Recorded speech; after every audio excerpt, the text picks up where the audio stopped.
You ever wonder how you actually build an AI that can, write and think? Well, today, that's exactly what we're doing. We're going to pull back the curtain and build a small but surprisingly powerful language model, step by step, completely from scratch. All right, let's just jump right in. This chart, wow, it really shows you the insane difference in scale we're talking about. You've got these giants, right, like GPT-3 with over 175 times billion parameters. And then, way over here is what we're focusing on, small language models, or SLMs, with less than a billion. Now, that huge gap kind of begs the question, doesn't it? Why would you ever want to go small? Well, it turns out small is actually mighty. Look, those giant models are incredible, no doubt about it. But SLMs? They're a total game changer when it comes to efficiency. You can train them, you can run them with way, way fewer resources. That makes them perfect for researchers, for really specific tasks, or even for running on something like your phone. It's all about making this powerful AI tech accessible to everyone.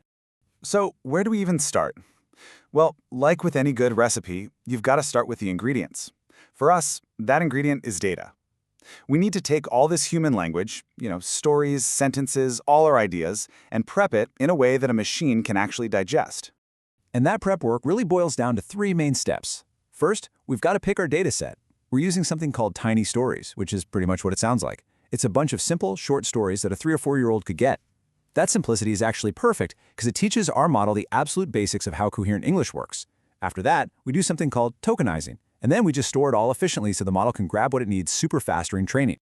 Okay, so tokenization sounds fancy, but it's really just the most critical translation step. See, computers don't read words like cat or house. They only understand numbers. So a tokenizer, in our case one based on GPT-2, basically acts as a translator. It chops up the text and gives every single piece a unique number ID. And just like that, a whole story becomes nothing more than a long sequence of numbers that the model can actually work with. Okay, now that all our language is just numbers, we can give our model its one and only job. And honestly, it's a surprisingly simple game. Predict the next word, or technically, the next token. We just show it a sequence of these number tokens, and its entire goal is to guess what the very next one is going to be. That's it.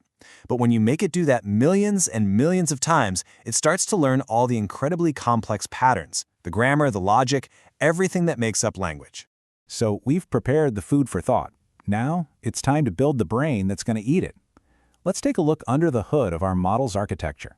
It's called a transformer, and see what it's really made of. So yeah, what is actually inside this AI brain? I promise you it's not magic. It's really a collection of some very clever interconnected parts, and each one has a very specific job to do. The main building block is something called a transformer block, and inside that you've got these core parts. There's multi-head self-attention, which is all about helping it focus on the right words. Then there's a feed-forward network that does the heavy thinking and processing. You mix in some other layers to help it learn smoothly. And yeah, you can basically think of these as the essential cognitive tools for our AI. Now, self-attention. This is probably the single most important idea to grasp here. It's what gives the model its sense of context, right? When you read a sentence, your brain just knows which words are connected to other words, even if they're far apart. Self-attention gives the model that same superpower. It lets it weigh the importance of every single word in relation to all the others. This was a massive breakthrough because older models kind of had to read word by word, and they'd often forget the beginning of a sentence by the time they got to the end. Self-attention lets the model see the whole picture at once. And this is exactly why we use multi-head self-attention. If you only add one head, it might just look for one type of connection between words. But with multiple heads, it's like reading the same sentence with several different sets of eyes, all at the same time. One head is looking for grammar, another one's looking for the actual meaning, a third is checking the sentence structure. When they all work together, you get this much richer, more complete understanding of the text. All right, so we've got the brain and we've got the books, or the data. Now, it's time for school. We're getting into the training process itself. This is where the model actually starts learning from all that data we prepared. But before class starts, we've got to configure our model. Think of these like the dials and knobs we can turn to set its size and its learning capacity. We control things like how much text it can look at one go, or how complex its internal ideas can get. For instance, we set something called the embedding dimension to 768. All these choices are a balancing act between making the model powerful and not making it too expensive to run.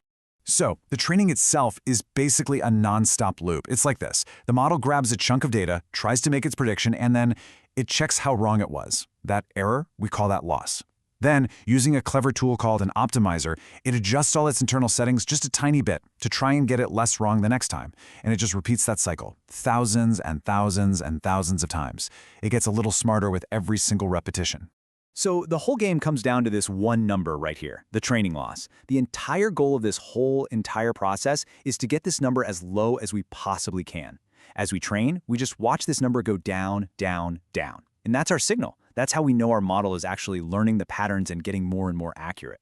And after all that training, we finally get to the really exciting part. The model isn't a student anymore, it's become a creator. It's time to see what all that hard work was for and watch our model actually come to life. And this part of the process is called inference. This is the moment where the model stops learning and starts doing. We give it a little nudge, a starting prompt, and it just takes over.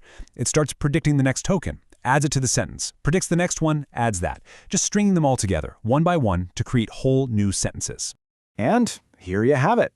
This is an actual story written by the small language model we've just built together. Conceptually. I mean, think about it. It started with nothing but numbers and patterns, and it produced this. Coherent, readable English. It learned what a story is supposed to look like, and now it can write one all on its own.